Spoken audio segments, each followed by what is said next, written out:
Reasons to awaken, to redirect your life. Man is the only animal that stumbles over the same stone multiple times. And this happens because he hasn't learned the lesson from his first stumble. Many psychologists confirm that this is due to the self-fulfilling prophecy, that is, I don't see that I stumbled and therefore I will stumble again. It seems that many do not want to confront their past because the first stumble was painful. But won't the next one be as well? It is more practical and intelligent to go back to the past, to fully live and clearly understand everything that happened that caused you to stumble, rather than complaining about the stumble now and the ones to come. Not putting in the effort necessary to understand what happened, what led you to stumble, will lead you to repeat the same mistake to exhaustion, such as having endless toxic relationships. Don't you think that if you become aware of your first mishap, the next one, after studying the first, will be impossible to repeat? What are you waiting for to make a firm decision to break out of your endless loop that makes you so unhappy and sad because you feel like all you'll ever find is that stone? Have the courage to become someone experienced, that is, to learn from experience and never deny it, because this is the foundation of knowledge. Stop being foolish and don't waste any more time. Everything external drives you to look forward like a horse with blinders, believing you're doing well, always for others, and always putting yourself last. Value yourself. The value that never depreciates is knowledge, once you've learned the lesson from your first stumble. The beginning of awakening is the feeling that something about yourself is wrong, that something keeps repeating, and you realize that you don't have as many reasons to blame others, but rather you have something to do with it. You have a part in the discomfort because you repeat a pattern in relationships, because you find yourself choosing similar situations at work, and you don't get the satisfaction you expected. You've always blamed things outside of yourself, but now you're starting to notice that, despite that, you keep repeating the same patterns with only slight variations. If you've seen the first Matrix movie, Neo, at the beginning of the strange events in his life, notices what seems like a dream within a reality, even seeing that the exact repetition is a loop. This is the realization of what is wrong, something you don't want for yourself, and the next step is taking the blue or red pill, symbolizing the will to stop repeating the same mistakes and to escape the matrix by taking the correct pill. A true classic, but also a real-life metaphor that shows the asleep and those who gradually begin to awaken. You will see where you stand. I advise you to re-watch the first Matrix film, and now, with a new understanding, everything changes, your interpretation shifts. How many reproaches are made to parents, and it's not without reason for a child to have something to reproach their father for. But once you've voiced your reproach, once you've said everything you'd like to say, will that change anything? Suppose you achieve the miracle you so desire, that your father changes. Will you then allow him to re-educate you, to spend time with a wonderful father, and to correct all the mistakes he made with you, so you can finally feel at peace? He couldn't do better at the time, but if you're alive, he could have done worse. It's up to you to heal the wounds he caused, like the warrior who comes out of battle and goes to the infirmary to heal. The warrior wouldn't think of asking his enemy to heal him. As harsh as it may seem, that's the reality. There's no other option. We were all raised by human beings who were themselves wounded and who repeated patterns they didn't even know they were creating. You can either continue the chain that has existed for generations or be the missing link. Doing better means starting by not doing the same. It means seeing what was there and acting accordingly. Your brain needs you to agree with it and start working toward your own healing. Otherwise, you will simply become an imitation of one of them, your father or your mother. But that's the most common path, because it's easy and typical of someone who chooses not to know anything about themselves. Your life is in your hands. The loss of individual identity in relationships.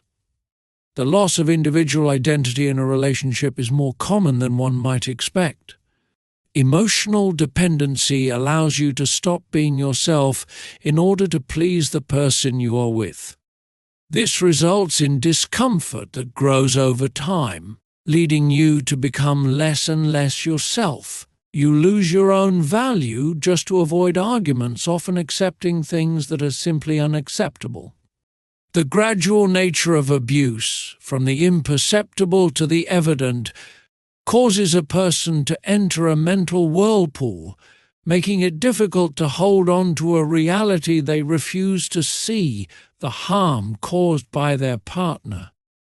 Enduring, tolerating, and eventually reaching submission with your partner are the steps you've taken, and you need to review why you act this way both in the present and in the past. Everything makes sense, and you've had your reasons. You must find the explanation that led you to be this way in your relationship. You need to realize that there are still patterns created in childhood that you continue to reproduce with your partner, and these need to be deactivated. Emotional neglect and overprotection foster emotional dependency. This dependency turns you into an unstable partner, someone that nobody can lean on, and who, if allowed, might be involved with someone who doesn't have good intentions, though these intentions aren't apparent to you. Emotional neglect has made you so vulnerable, so sensitive, that you are easily manipulated. Recover your self-esteem and value yourself, which begins with knowing yourself little by little. Nothing is more important in your evolution in this life. Turn on the internal radars that are available within you. A psychopath and emotional disconnection. A psychopath lacks empathy and cannot put themselves in another person's shoes, so the pain of others means nothing to them. However, the disconnection from your emotions due to repeated childhood trauma, followed by experiences in relationships, can produce the same sensation, an inability to feel empathy for others. This can even lead you to question yourself, especially if you are in a toxic relationship. Am I a psychopath? Emotional numbing due to excessive pain can produce the same effect. Therefore, if you consider yourself a person with principles and believe that you feel something for others, start reconnecting with your emotions.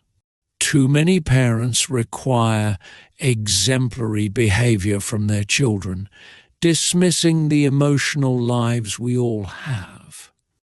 Behave at the table. Don't talk to your mother that way. Don't cry. These statements deny a child's inner life and lead them to decide under family influence not to show their feelings. The result is catastrophic disconnection from emotions, which are essential for life as they define our profound difference from mere objects. Coldness, distance, and arrogance are characteristics of those disconnected from themselves, incapable of seeing the harm they cause, and thus, out of sight, out of mind, they do not feel the pain of others. If you feel that your empathy is disturbed, but believe that you can feel it, it is rooted in exaggerated pain you have experienced.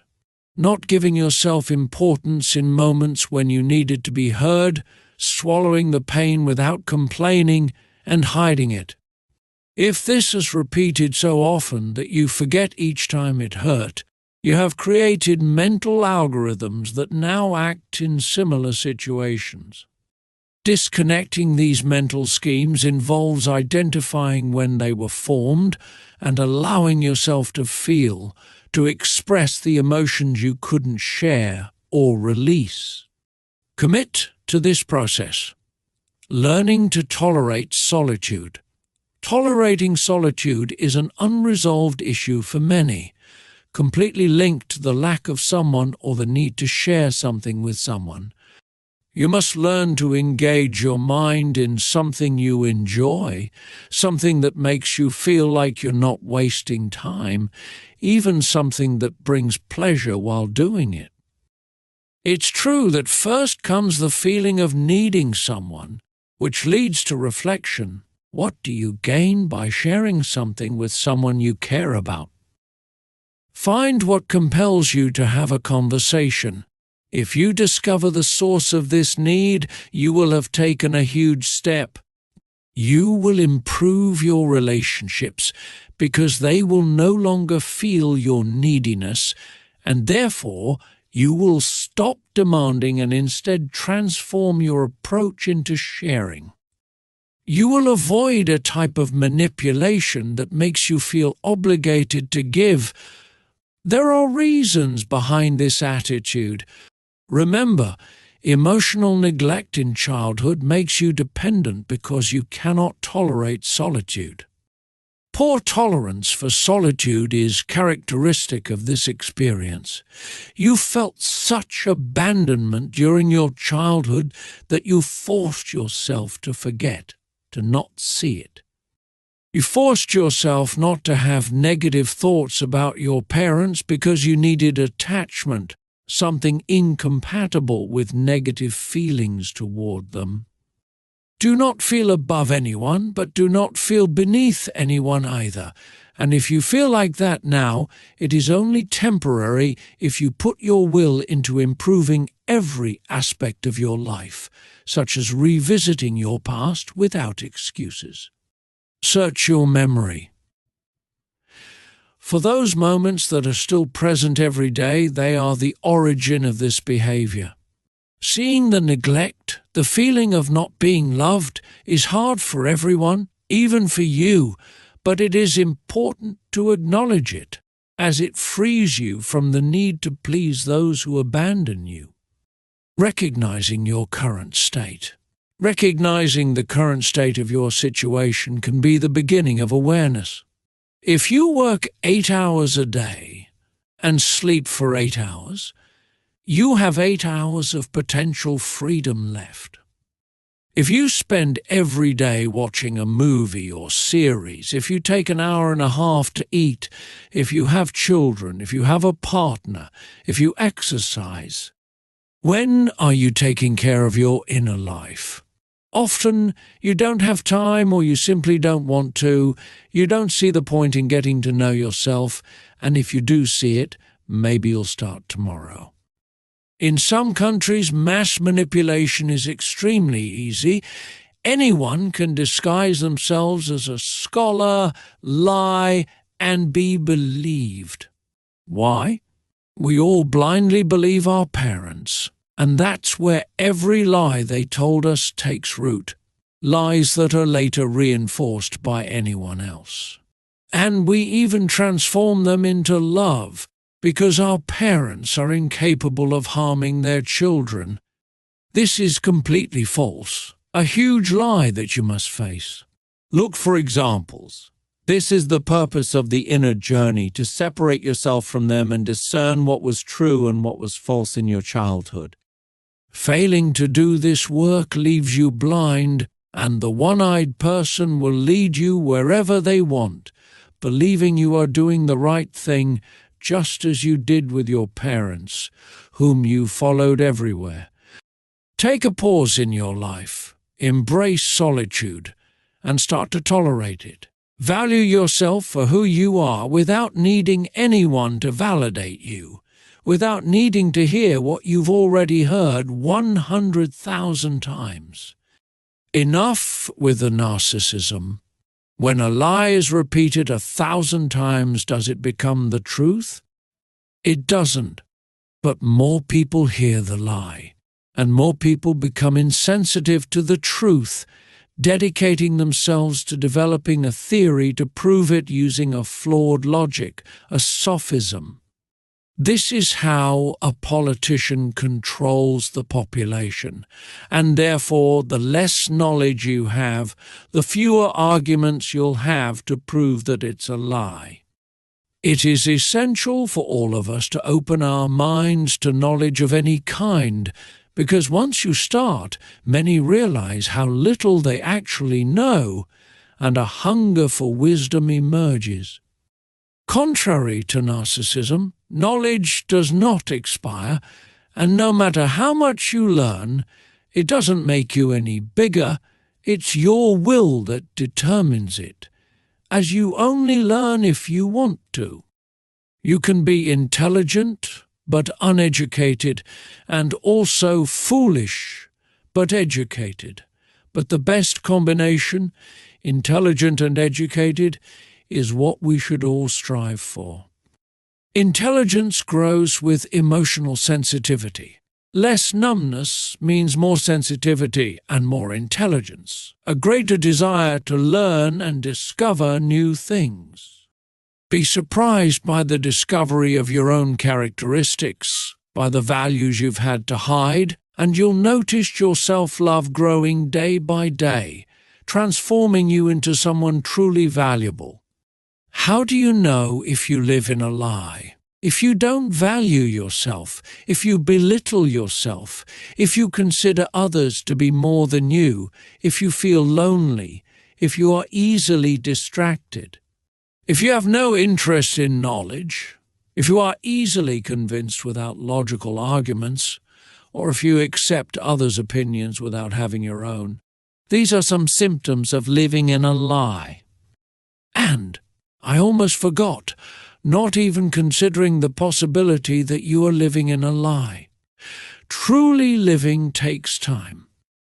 Reaching a point where you truly live is a slow, progressive process that begins with deep reflection, starting with yourself through introspection and seeing how past events have influenced your life. It involves removing the lies you've believed your entire life, realizing that they reflect your relationships with your parents, your children, your partner, and your friends, and discovering who you are without them or without your partner. The correct response should be, the same person I am now, but you have grown so used to pleasing others that you lose yourself in the effort, ceasing to be you. Stop tolerating too much. You tolerate too much from your parents and your partner just to avoid conflict with either. You must learn to stand your ground initially, first with effort, then without, yielding excellent results for your self-esteem. When you start to value yourself, you will begin to distinguish what benefits you and what doesn't. You'll start to question